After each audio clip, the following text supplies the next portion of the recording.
Wow mamma, colourful आणि yummy breakfast. हो, दररोज तेही वेगवेगळे ब्रेकफास्ट.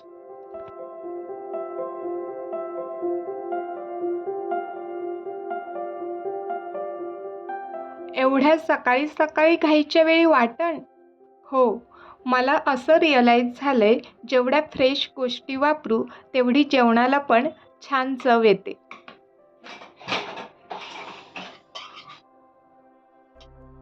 आणि टिफिनला एवढ्या वेगवेगळ्या व्हरायटी कसा वेळ मिळतो? अगं सोपं आहे. ते कसं? हो, सगळं शेअर करते, पण व्हिडिओ शेवटपर्यंत पाहायचं बरं. मला पूर्वी असं वाटायचं की भाज्या कापून ठेवणे, ग्रेव्ही किंवा वाटण बनवून ठेवणे, कडधान्य किंवा बटाटे बॉइल्ड करून ठेवणे एक्सेट्रा हे म्हणजे मील प्रिपरेशन. सोशल मीडियावर सुद्धा मी असंच काही ते पाहते.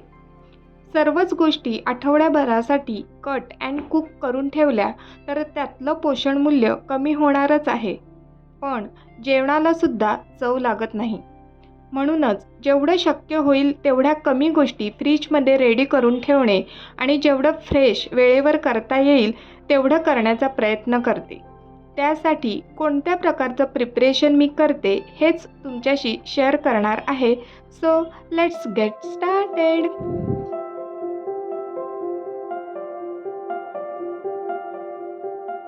अगदी साध्या गोष्टीसुद्धा मील प्रिपरेशनसाठी महत्त्वाच्या ठरतात. जर बेसिक साहित्य रेडी असतील तर खूप साऱ्या जेवणाच्या व्हरायटी करता येतात. फर्स्ट, मी वेगवेगळ्या प्रकारची पिठं दळून आणून ठेवते. गव्हाचं पीठ असतंच, पण त्याचबरोबर ज्वारी, तांदूळ, बाजरी, बेसन पीठ, घावण्याचं पीठ एक्सेट्रा हे नेहमीच घरात असतं.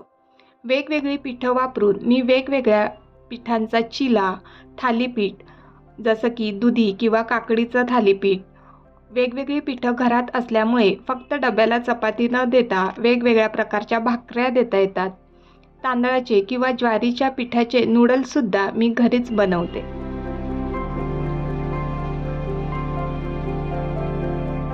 वेगवेगळ्या प्रकारची पिठं दळून आणून असे स्टीलच्या डब्यामध्ये रेडी करून ठेवते.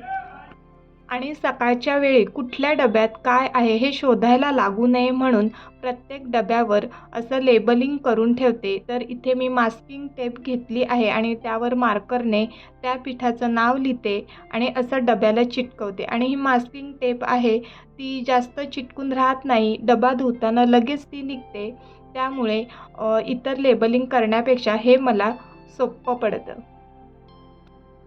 आणि अशा प्रकारे हे सर्व डबे एकाच ठिकाणी ओट्याच्या खाली ठेवते.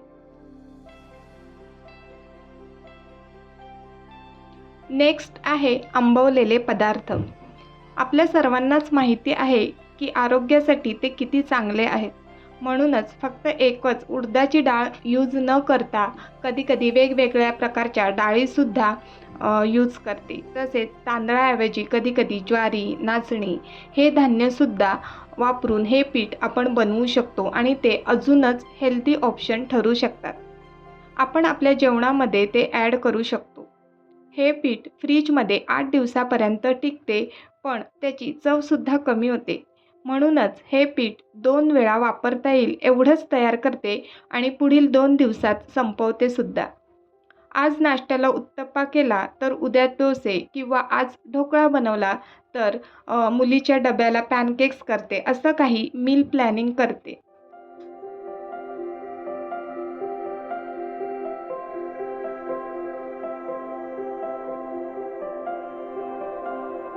खोबरं किसून ठेवणे हा माझ्या मील प्रिपरेशनमधील खूप महत्त्वाचा भाग आहे. कारण पूर्वी वेळेवर वाटण बनवणे म्हणजे माझ्यासाठी खूप मोठा टास्क आहे असं वाटायचं आणि मग मी रश्श्याची भाजी बनवायचीच नाही किंवा 8 ते 15 दिवसासाठी एकदाच वाटण वाटून फ्रीजमध्ये ठेवायचे. आणि कधीकधी 15 दिवसात संपलं नाही तर ते खराबसुद्धा व्हायचं. मग मला आयडिया मिळाली की जर आपण सुकं खोबरं किसून ठेवलं तर ते तर खराब नाही होणार आणि आपलं कामसुद्धा सोपं होईल. शिवाय वाटण व्यतिरिक्तसुद्धा सुका खोबऱ्याचा किस लागतोच की. जसं की सांबार मसाला बनवायचा असेल तर, लाडू बनवायचे असतील तर किंवा इतर रेसिपींसाठी सुद्धा लागू शकतो. म्हणूनच खोबरं किसलेलं असेल तर आपली खूप सारं कामे सोपी होऊ शकतात. एखाद्या पदार्थाला चविष्ट बनवण्यासाठी वेगवेगळे पावडर मसाले किती महत्त्वाचे ठरतात.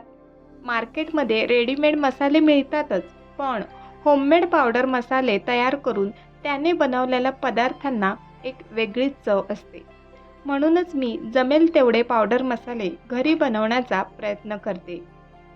धणे आणि जिरे पावडर, सांबार मसाला मी घरी बनवतेच, पण आता सँडविच मसालासुद्धा मी घरी ट्राय करून पाहिला आहे आणि त्याची चवसुद्धा फार छान झाली आहे.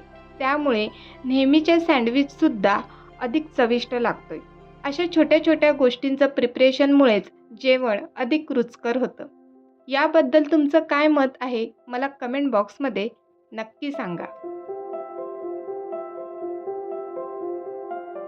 चटपटीत पदार्थ खायला आवडत असतील तर 2 चटण्यांचं प्रिपरेशन खूप महत्त्वाचं आहे. नंबर 1, पुदिना चटणी. यामध्ये पुदिना, कोथिंबीर, लिंबाचा रस, लसूणची पाकळी, मिरची, जिरं असं सर्व ॲड करून पाणी न घालता वाटून ठेवते, म्हणजे फ्रीजमध्ये छान राहतं. आणि नंबर 2, आंबट गोड चिंच गुळाची चटणी. या 2 चटण्या रेडी असतील तर सँडविच, पाणीपुरी, शेवपुरी, ओली भेळ, लहान मुलांच्या डब्यासाठी सुद्धा या चटण्या उपयोगी पडतात. यामुळे खूप वेगवेगळ्या प्रकारचे स्नॅक्स घरीच खूप कमी वेळेत करून आपल्या घरातील व्यक्तींना खायला मिळू शकतात.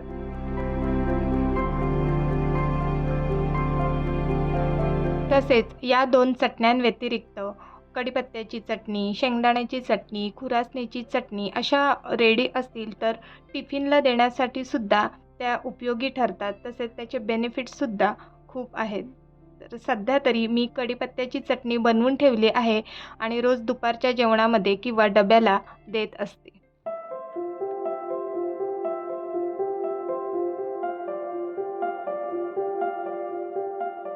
आठवड्याभर पुरतील एवढ्या दोन्हीही चटण्या मी बनवून ठेवते, म्हणजे आठवड्याभरात वेगवेगळे पदार्थ ट्राय करायला मिळतात.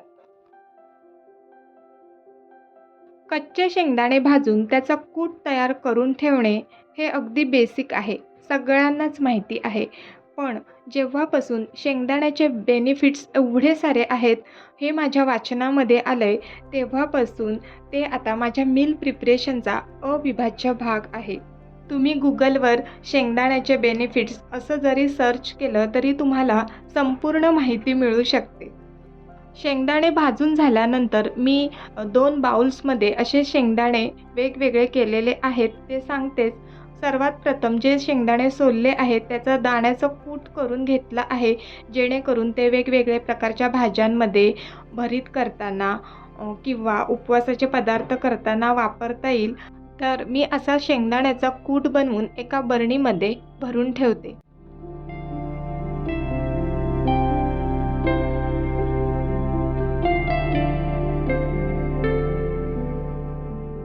आणि हे असेच भाजून ठेवलेले शेंगदाणे आहेत, त्याचा उपयोग चटणी करताना किंवा स्नॅक्ससाठी सुद्धा होऊ शकतो.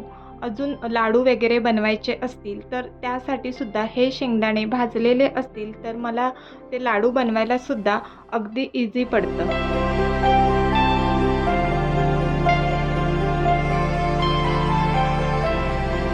सकाळचा ब्रेकफास्ट तयार करण्यासाठी रवा, शेवया आपल्या घरात असतातच, पण उपमा किंवा त्याचा गोड रवा बनवण्यासाठी मेन असतं ते म्हणजे भाजणे. तर भाजण्यासाठी सकाळी खूप वेळ जातो, तर तसं होऊ नये म्हणून जर आपण आधीच या 2 गोष्टी भाजून ठेवल्या तर सकाळी नाश्ता करताना आपली वेळेवर घाई होणार नाही आणि अगदी 10 मिनिटामध्ये नाश्ता रेडी होणार आहे.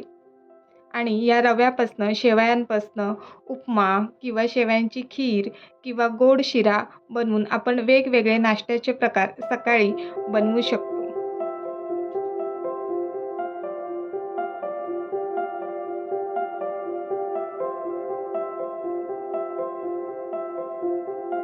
मार्केटमधून भाज्या आणून त्या व्यवस्थित स्टोअर करून ठेवणे हा सुद्धा मील प्रिपरेशनचा एक महत्त्वाचाच भाग आहे.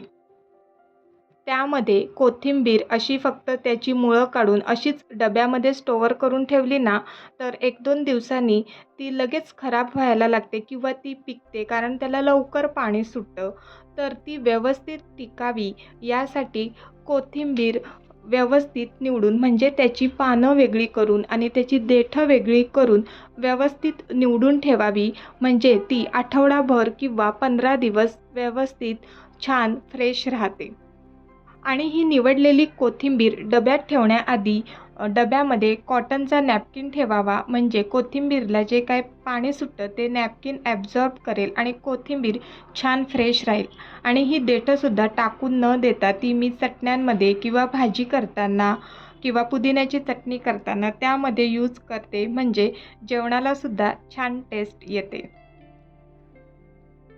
तुम्ही जर आतापर्यंत हा व्हिडिओ पाहत असाल म्हणजे तुम्हाला हा व्हिडिओ नक्कीच आवडला आहे, पण अजून सबस्क्राईब नाही केलं आहे, तर पटकन आपल्या चॅनलला सबस्क्राईब करा, म्हणजे नवीन व्हिडिओचे नोटिफिकेशन सर्वात आधी तुम्हाला मिळतील. आणि तुमच्या मित्रमैत्रिणींनासुद्धा हा व्हिडिओ नक्की शेअर करा. गूळ हा कोणाला नाही आवडत, लहानांपासून मोठ्यांपर्यंत सगळ्यांनाच आवडतो. आणि गुळाचे बेनिफिट्स इतके आहेत की बाहेरचे गोड चॉकलेट्स खाण्यापेक्षा दररोज गुळाचा एक खडा खाल्लेला नेहमीच चांगलं. म्हणूनच गूळ कापून ठेवणे हा सुद्धा माझ्या मील प्रिपरेशनचा एक महत्त्वाचाच भाग आहे.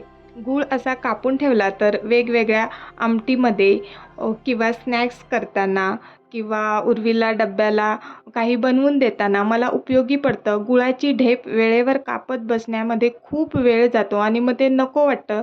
साखर वापरली जाते त्याऐवजी, म्हणूनच मी गूळ नेहमीच कापून ठेवते.